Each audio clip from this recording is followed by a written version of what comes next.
हजारों वर्ष पूर्व एक घटना घटी जब हनुमान जी ने अपने बालकाल में सूरज को एक फल समझकर निगल लिया था। यह घटना कुछ लोगों के गले से नीचे नहीं उतरती। तो आज इस वीडियो के माध्यम से वैज्ञानिक आधार पर यह जानने का प्रयास करेंगे कि इस घटना में कितनी सच्चाई है। तो इस वीडियो को बिना स्किप किए पूरा देखिएगा।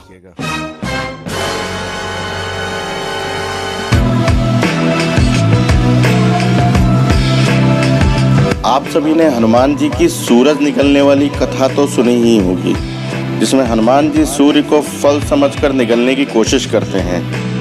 बहुत से लोग इसे कहानी मात्र ही समझते हैं, लेकिन यह सिर्फ काल्पनिक कहानी नहीं, यह एक प्रमाणिक घटना है। यदि हम इस कहानी में छिपे वैज्ञानिक पहलुओं को देखें तो कुछ आश्चर्यचकित करने वाले तथ्य सामने आते हैं। हनुमान जी के पास अष्ट महासिद्धि और 9 निधि है। ये अष्ट महासिद्धि अणिमा, लघिमा, महिमा, ईशित्व, प्राकर्म्य, गरिमाम और वहित्व है। इन्हीं सिद्धि के सहारे उनका सूर्य के पास जाना और उसे निगलना संभव है। अपनी लघिमा सिद्धि का उपयोग करके हनुमान जी अपना वजन सूक्ष्म मतलब ना के बराबर कर सकते थे।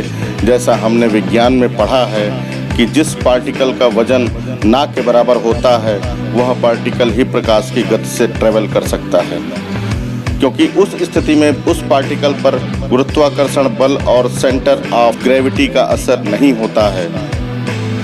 इस तरह हनुमान जी प्रकाश की गति से भी तेज उड़कर सूर्य को निगलने के लिए पहुंचे थे। नासा के अनुसार सूर्य और पृथ्वी के बीच की दूरी 149 मिलियन किलोमीटर है।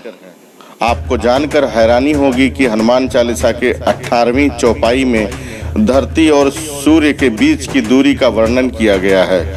वह चौपाई जुग सहस्र योजन पर भानु, लील्हो ताहि मधुर फल जानू।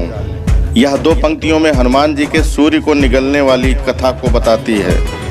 हिंदू वैदिक साहित्य के हिसाब से एक जुग यानी 12,000, सहस्र यानी 1000, एक योजन माने 8 मील है।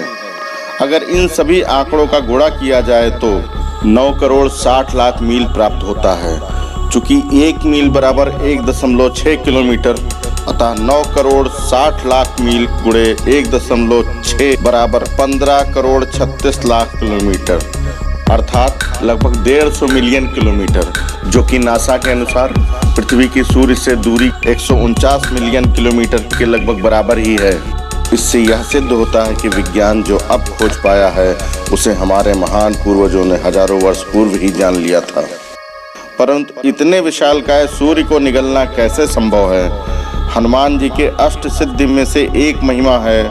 इस सिद्धि से वह अपने शरीर को जितना चाहे उतना बड़ा कर सकते थे। इसलिए हनुमान जी के सामने पूरी पृथ्वी ही एक फल के समान है। विज्ञान के अनुसार कोई भी ऐसी वस्तु जिसका वजन ज़्यादा और उसमें बहुत ऊर्जा हो वह ब्लैक होल बना सकती है, और ब्लैक होल सूर्य को निगलने की क्षमता रखते हैं।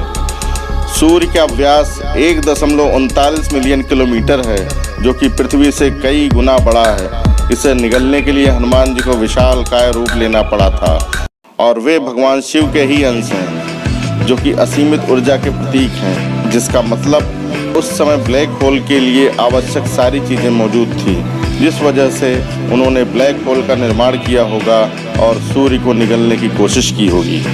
इस ब्रह्मांड में कुछ भी असंभव नहीं है। आज से 300 साल पहले मनुष्य किसी से यह कहता है कि भविष्य में इंसान चांद पर पैर रखेगा तो उसे पागल घोषित कर दिया गया होता। लेकिन आज सिर्फ इंसान ने चांद पर कदम ही नहीं रखा, बल्कि मंगल ग्रह पर घर बनाने की तैयारी में जुटा हुआ है। अगर इंसान असंभव को संभव बना सकता है तो हनुमान जी तो भगवान थे। हमारे धर्म ग्रंथों को काल्पनिक मानकर उन्हें नज़रअंदाज करना सही नहीं है। हमें अपनी बुद्धि और विवेक का उपयोग करना चाहिए। इन पौराणिक कहानियों को विज्ञान के आधार पर परखना जरूरी है। वैसे तो हमारी पौराणिक कहानियों को सही साबित करने की जरूरत नहीं है, परंतु जो लोग इसे कल्पना मात्र मानते हैं उन्हें इन बातों पर विचार जरूर करना चाहिए। तो अब इस रहस्य को उजागर करने की जिम्मेदारी अब आप पर है, तो इसे ज़्यादा से ज़्यादा शेयर करिए। मिलते हैं अगले वीडियो में, तब तक के लिए नमस्कार।